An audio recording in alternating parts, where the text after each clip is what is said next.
works great. Well, it's great to be back with you this morning. I always look forward to this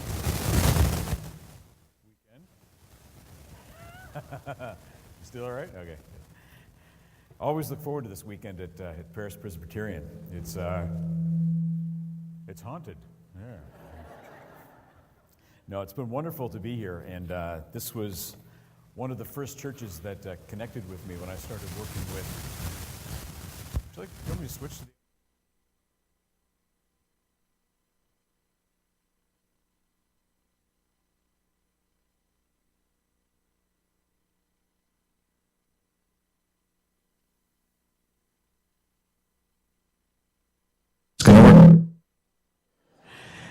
Can you hear me now?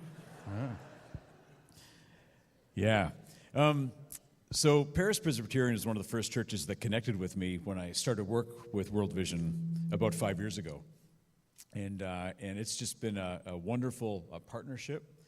And I want you guys to know, too, you've become an inspiration, as it were, to churches all across Canada.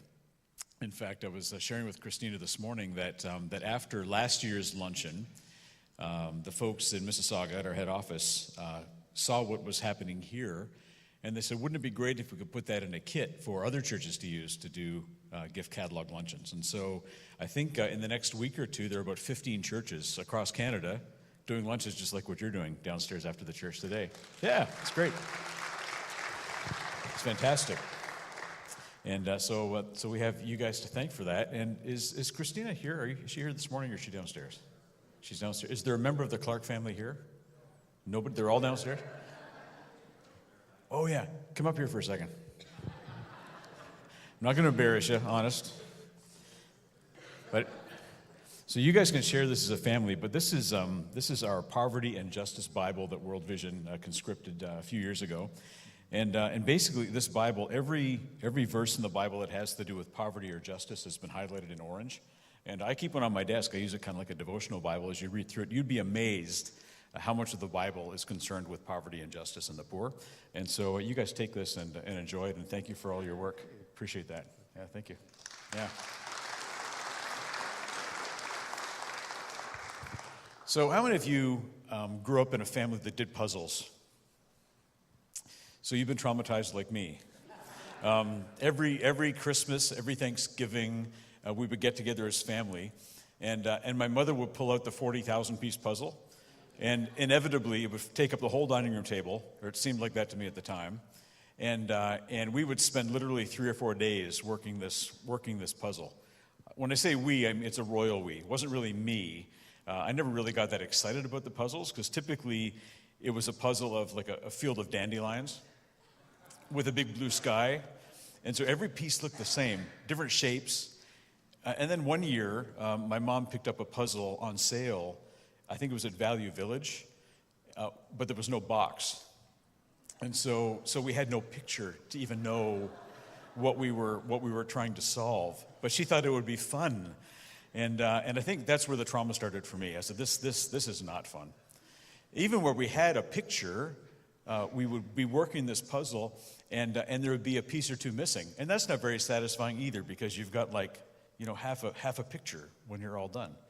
So to me, puzzles were just kind of fraught with frustration, so I really wasn't that interested in it. And I discovered that really to be a good puzzle solver, you really had to have a desire to even want to solve the puzzle. Like your heart really had to be in it, otherwise it just wasn't that much fun for you. You have to want to solve the puzzle. And this morning we're going to talk about the poverty puzzle. And kind of like the puzzles my mom used to put on the table, they're very complex and very confusing. And we don't really know where to begin to solve the puzzle of poverty in our world, because it's a pervasive problem, always has been, likely always will be. But there is a solution to the poverty puzzle. And just like solving a puzzle requires a certain amount of desire and heart to solve the puzzle, so we must have a heart to solve the puzzle of poverty in our world. And some of that begins with understanding God's heart for the poor.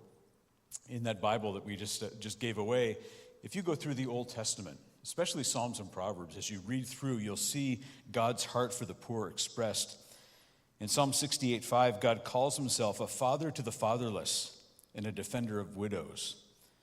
In Psalm 9:9, God is named as a refuge for the oppressed. In Psalm 12:5, God declares, because the poor are plundered and the needy groan, I will now arise. I will protect them from those who malign them. In Proverbs 14:31, it reads, whoever oppresses a poor man insults his maker, but he who is generous to the needy honors him. In Proverbs 19:17, whoever is generous to the poor lends to the Lord, and he will repay him for his deed. God takes injury to the poor as a personal affront, and he takes kindness to the poor as personal service.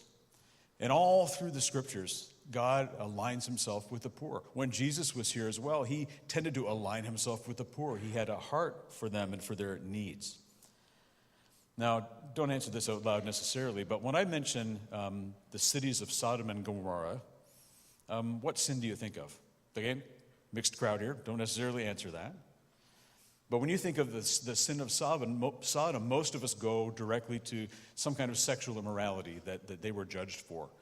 I heard one preacher say once that if God doesn't judge North America, then he will owe an apology to Sodom and Gomorrah, because Sodom and Gomorrah were destroyed for what we believe was sexual immorality. But actually, when you read into the book of Ezekiel, chapter 16, verse 49, we read something a little different. It says, now this was the sin of your sister Sodom. She and her daughters were arrogant, overfed, and unconcerned. They did not help the poor and the needy. Let me read that again. This was the sin of your sister Sodom. She and her daughters were arrogant, overfed, and unconcerned. They did not help the poor and the needy. So the Sodomites were arrogant and did not help the poor. Maybe they felt that the poor somehow deserved their poverty. Maybe they just despised. Maybe they didn't want to lower themselves to touch the unwashed poor. They were arrogant. They were overfed. They were overfed and did not help the poor. Indulged themselves. It's okay. Fix this. Okay.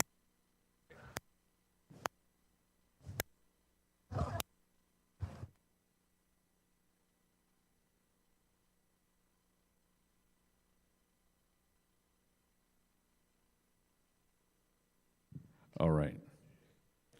Can't go wrong with good old wire. Yeah, give them a hand. Absolutely. Yeah. It's kind of good to break up that story because the story of Sodom and Gomorrah is a sad one. It says the Sodomites were arrogant. They did not help the poor. It says they were overfed. They didn't help the poor. They indulged themselves while others were in need. They had plenty to share, but they didn't. And they chose consumption instead of giving. And then it says the Sodomites were unconcerned and did not help the poor. They were unconcerned. It doesn't say they were unaware. It says that they were unconcerned. They knew of the need and they just ignored it. The plight of the hungry didn't bother them. They were apathetic. They couldn't be bothered to help. And we shouldn't be too quick to judge, because often in our society we have the same kind of symptoms. I don't know if any of you catch the irony of Black Friday. But the day before, especially in the U.S., they celebrate Thanksgiving, so they gather around their tables expressing gratitude for all that they have, and they're so thankful. And then the very next day, they kill each other to get the best deal on a big screen TV at Walmart. Like, seriously, it's funny, and then it's sad, because they're literally stampeding stores, lining up at 3 a.m. to get the best deals on stuff. And so we're overwhelmed with consumption and buying stuff, and all of a sudden, we don't seem as thankful as we might have been the day before. So we shouldn't be too quick to judge the Sodomites for what they were accused of in Ezekiel chapter 16. And we see it ourselves. I don't know if it's true in Paris, but where I live in Cambridge, it's hard to find an intersection without a panhandler standing with a sign saying, broke, down on my luck, any gift will help. And we just drive by. And I remember my daughter was with me in the car one day. Very sensitive heart, and she almost cries when she sees these people at the intersections, and she wants to do something to help. And sometimes I would keep some loonies or toonies kind of in the car to give. And then we started finding little Gideon New Testaments. And so I would take a Gideon New Testament and I'd take a $5 Tim card and stick it in the New Testament. And so I keep a little stack of these in my car. And when we come to the intersection, I had the opportunity to roll down my window and hand them this New Testament with a gift card just to do something. But the need is right there. It's right in front of us, and we have the opportunity to do something. And the question is, will we? Last January, there are 10 church advisors across Canada that do exactly what I do in their parts of the country. And they all met in Mississauga for a week of meetings and training. And I think it was on a Tuesday night, we went downtown Toronto for a Raptors game. So we took the GO train from Oakville or from Mississauga rather, into downtown. And then we had to walk to the Air Canada Centre. And it's probably 6 or 8 blocks. And throngs of people. It was just during rush hour in the evening. And so we were kind of in a hurry to get to the game. And as we're walking down the streets of downtown Toronto, I think we passed probably a dozen panhandlers. And sitting on the subway vents trying to stay warm. But we were in a real hurry to get to our game. And the irony hit me later that here we were church advisors. Most of us had been pastors at one time or another. And we're like heads down, focused on getting to the ACC, ignoring the plight of these panhandlers along the street. It kind of bothered me all night, and we had a conversation about that later. But we failed to really adopt that heart of God for the poor right in front of us. And so I know many of you are thinking, well, this is a cheery Sunday morning. This is what I came to hear today. But I really wanted to encourage you with this idea that to solve the poverty puzzle, we need to adopt the heart of God. And we need to reflect the heart of Jesus as well. In the scripture that was read for us this morning, again, a very familiar passage. For I was hungry, and you gave me food. I was thirsty, and you gave me drink. I was a stranger, and you welcomed me. I was naked, and you clothed me. I was sick, and you visited me. I was in prison, and you came to me.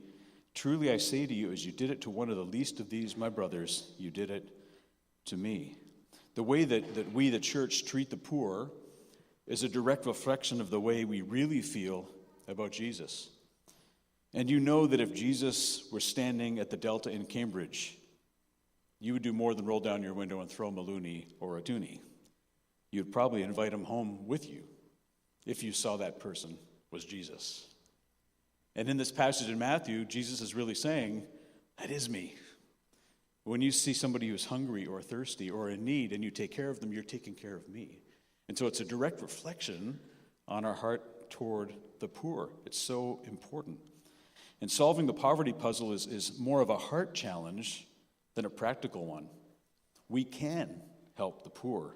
It's just a question of desire and heart motivation. And I want to encourage you this morning because Paris Presbyterian has not been sitting on its hands when it comes to helping the poor. You've done so much here in Paris in your own community to help the poor. I'm really impressed with the Raw Carrot and that whole ministry to help people make a sustainable living. That's absolutely fantastic.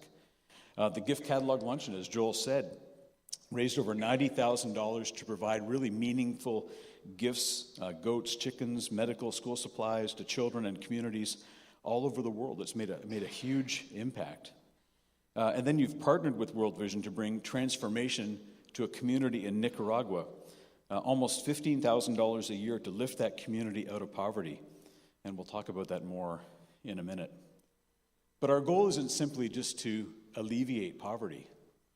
Our big goal at World Vision, and I believe your goal here as a church, would be to eliminate poverty.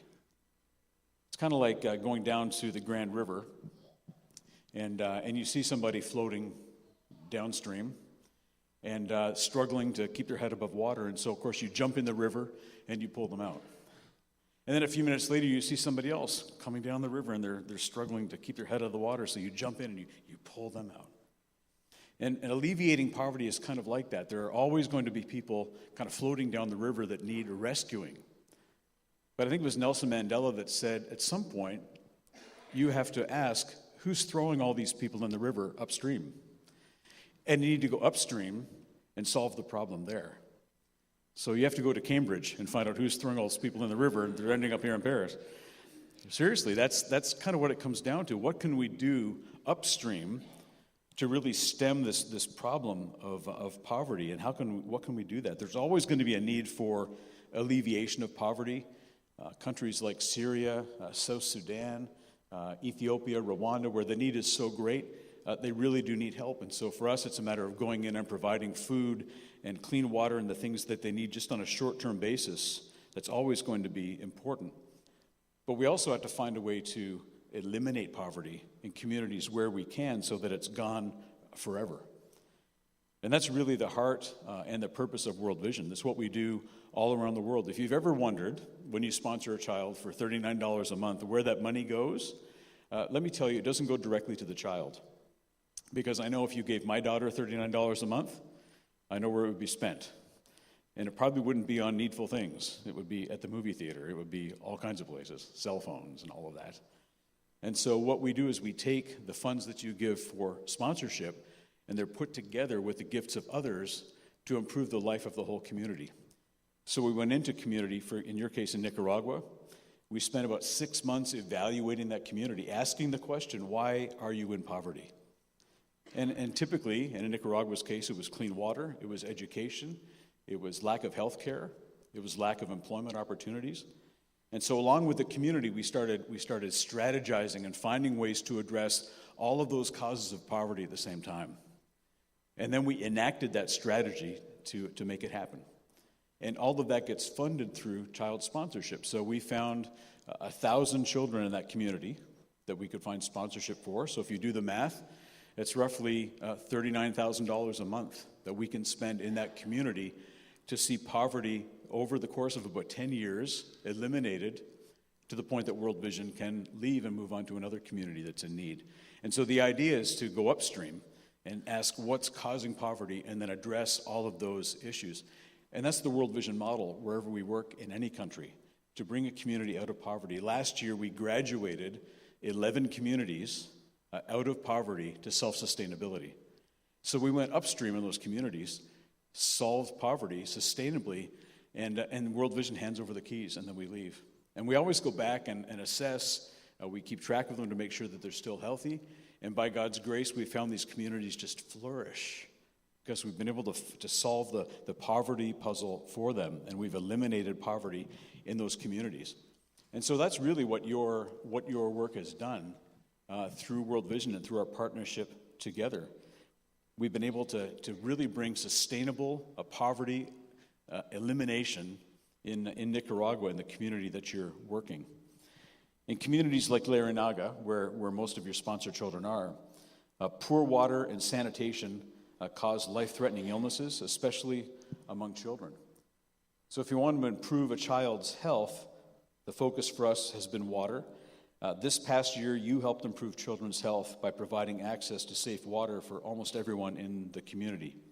And I'll read this because it's a really great story. Ovidio is an area resident. He knew his quickly growing community had a water shortage and that it was children who suffered the most. Not only did they carry the major load for collecting water, but he says they also had complications in their health because the water they pulled did not receive any treatment. So he realized that in their community, the real issue in his community was safe, clean drinking water for the children. And so he needed to do something about that. And World Vision was able to provide clean, sustainable water for his community. With your support, Ovidio's community has a new water system. A family has access to high-quality water 24 hours a day. Community members are equipped to maintain and disinfect the system. Knowledge about environmental sanitation has improved as well. Children and their parents are involved in cleaning, reforestation campaigns, and actively participate in talks that will help us to make our community cleaner and healthier, Ovidio says. This year, this is 2017, has represented an enormous blessing from God. In your community in Nicaragua, 3,019 people now have access to safe, clean drinking water. 3,019 people. That's remarkable. I did an audit in my house. Do you know how many access points to water I have just in my house? And you can do the math in your own head too. 18. I can go to 18 different places around my house and find water, from kitchen taps to one of our 2-bathroom taps to outside taps, the garden hoses, in my garage, 18 sources of water. And in many parts of the world, including Nicaragua, they don't have access to water that way. It's liquid gold to them. In other ways that you've been helping in the community, 38 church leaders partnered with World Vision in Nicaragua to nurture positive changes in the lives of children and families. 18 child parliaments were empowering youth to advocate for their rights and participate in decisions. 63 clubs are supporting children's education through tutoring and extracurricular activities. 1,688 residents learned about water safety and sanitation and hygiene to stay healthy. And 54 community groups are working with authorities to create positive changes for children. So for those of you that are sponsoring children in Nicaragua, that's what you're doing. That's where your gift is going to make an impact in their world, and it's absolutely huge. If any of you would like to join in that impact, you can see me at the table after the service. We still have a few children that are in need of a sponsorship in Nicaragua, and I'd be glad to accommodate that for you this morning. But until you see it for yourself, it's really hard to understand the impact that you're making in a community. Last April, I had the opportunity to travel to Haiti with a church from Orangeville. And their church sponsors about 75 children in Morne-Pele, which is just outside of Cap-Haïtien in the northern part of Haiti. And I've been in a lot of places, and I've seen a lot of poverty.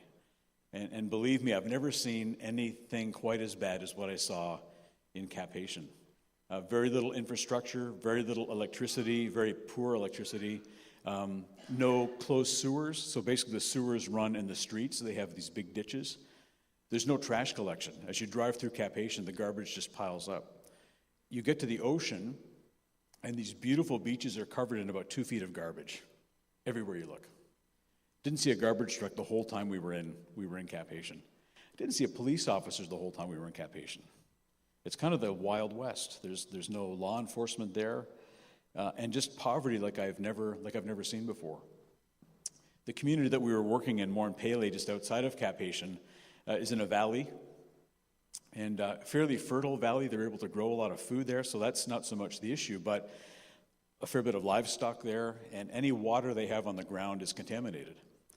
And so they were having to walk 5 and 6 kilometers a day to find water that was suitable for drinking. And when I say suitable for drinking, it's suitable for them. You and I would die if we drank it. And to be truthful, many of them die as well from drinking the water. It's not clean. And so World Vision was able to go into this community, and we found a mountain stream about 2 or 3 kilometers away. And we went up into the mountains, tapped the stream, created a reservoir, and then we provided a water system into that valley. So there were 12 water points, they called them, all through this valley. So now the 6,000 people had access to water within 500 meters of their home.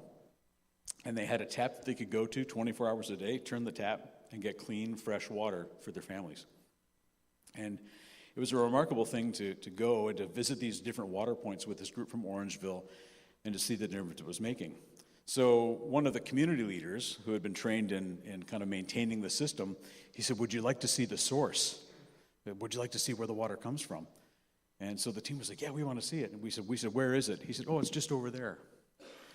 So we drove for a kilometer or two, and then we hiked. And I was actually taking some pictures and some video while we were there. So I had a big backpack with my gear. I had a tripod, all my camera equipment, and we hiked uphill. It was about 88 degrees. We hiked, and these are all teenagers, and then there's me, the old guy, and I'm huffing and puffing and struggling to get up the hill. We literally climbed for about 3 hours to get to the top of this mountain, and lo and behold, we find this stream of fresh, clean water and a big concrete reservoir that they were tapping it off, and it was just an amazing thing to watch this water kind of be collected and then see the way it was distributed. It was amazing. So we were there for maybe half an hour, and we decided that we had to go. So we're walking back to our van. And like I said, I had all this gear on me, so I'm kind of lagging behind. The rest of these teenagers are practically running down the hill, and I'm just barely keeping up. And as we're walking through this little village, people living in just huts back in the jungle. And I was all by myself. I had my gear on. I had my World Vision shirt with the logo on the sleeve. And as I'm walking through this village, the team was way ahead of me. I'm walking through, and a mother and 3 children came out of one of the huts. And they're watching me walk past, and she sees the World Vision logo on my sleeve. And she and her kids run out, and they block my path. They stand right in front of me. And she says, thank you. She says, thank you for bringing us water. Thank you for bringing us water. And I began to realize that infant mortality in that community was 50%. That means 50% of children died before the age of 5 until they had clean water. And now their infant mortality rate is about 6%, almost directly related to having clean drinking water.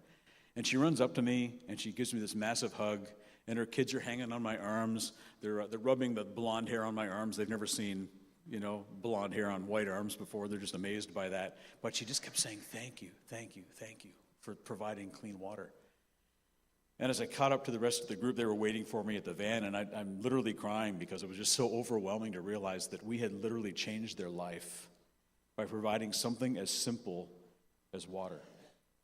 And I think I began to feel for the first time a little bit of what God feels when he sees the poor, when he helps the poor, when he does something for the poor. There's this overwhelming sense of gratitude for what they've received and what they've been given, and it's a huge blessing.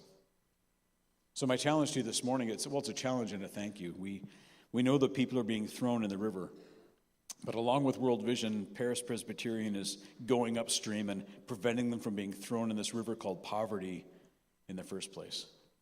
And I just want to encourage you to keep on doing what you're doing. Keep on nurturing that heart for the poor.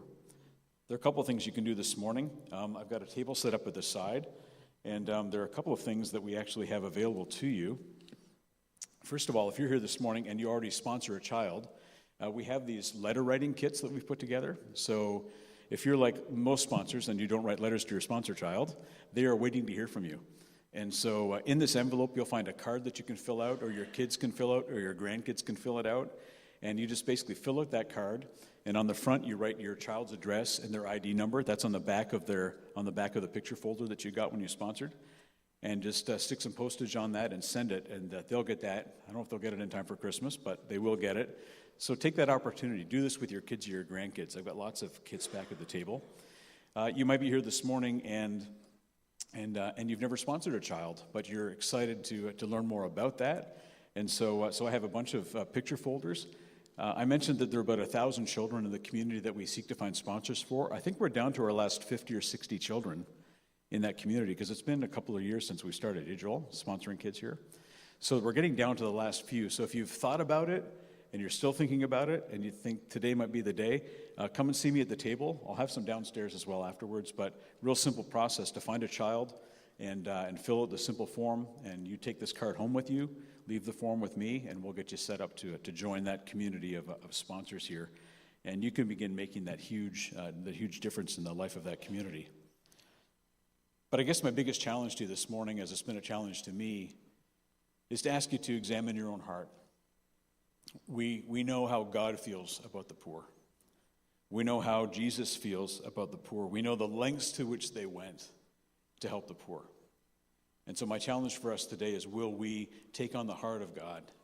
Will we take on the heart of Jesus to share that same concern for the poor? Thank you so much for what you've done as a church. Thank you for reflecting God's heart for the poor, for being the hands and the feet of Jesus. Thank you for loving the least of these as though you were loving Jesus himself. Let's pray.